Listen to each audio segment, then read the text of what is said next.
How you doing, brothers and sisters?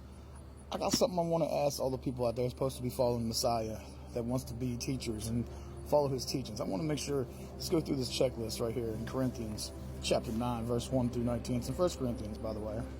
I am an apostle, God's messenger, responsible to mere man. I am one who has actually seen Yeshua, our Lord, with my own eyes. And your changed lives are the result of my hard work for him. And if in the opinions of others, I am not an apostle, I certainly am to you, for you have been won to the Messiah through me. This is my answer to those who question my rights. Or don't I have any rights at all? Can I claim the same privilege that the other apostles have of being a guest in your homes? If I had a wife and she were a believer, couldn't I bring her along on these trips just as the other disciples do? And as the Lord's brothers do, and as Peter does? And must Barnabas and I alone keep working for our living while you supply these others? What soldier in the army has to pay his own expenses? And have you ever heard of a farmer who harvests his crop and doesn't have the right to eat some of it? What shepherd takes care of a flock of sheep and goats and it isn't allowed to drink some of the milk? And I am not merely quoting the opinions of men as to what is right. I'm telling you what God's laws say. For in the law God gave to Moses, he said, must not put a muzzle on an ox to keep it from eating when it is treading out the wheat. Do you suppose God was thinking only about the oxen when he said this? Wasn't he also thinking about us? Of course he was.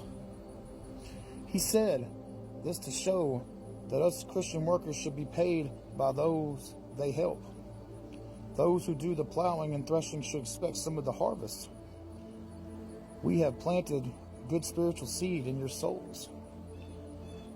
Is it too much to ask in return for mere food and clothing? You give them to others who preach to you, and you should. But shouldn't we have even greater right to them?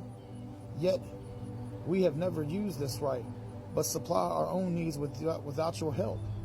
We have never demanded payment of any kind for fear that if we did, you might be less interested in our message to you from the Messiah. Don't you realize that God told those working in his temple to take for their own needs some of the food brought there as gifts to him? And those who work at the altar of God get a share of the food that is brought by those offering it to the Lord. In the same way, the Lord has given orders to those, as the Lord has given orders that those who preach the gospel should be supported by those who accepted it. Yet I've never asked you for one penny. I am not writing this to hint that I would like to start now. In fact, I would rather die of hunger than lose the satisfaction I get from preaching to you without charge.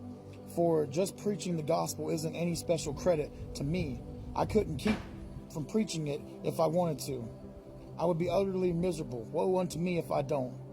If I were volunteering my services of my own free will, then the Lord would give me special reward. But that is not the situation. For God has picked me out and given me this sacred trust, and I have no choice. Under this circumstance, what is my pay? It is the special joy I get from preaching the good news without expense to anyone, never demanding my rights. And this is the real advantage. I am not bound to obey anyone just because he pays my salary. Yet, I have freely and happily become a servant of any and all that I can win them to the Messiah.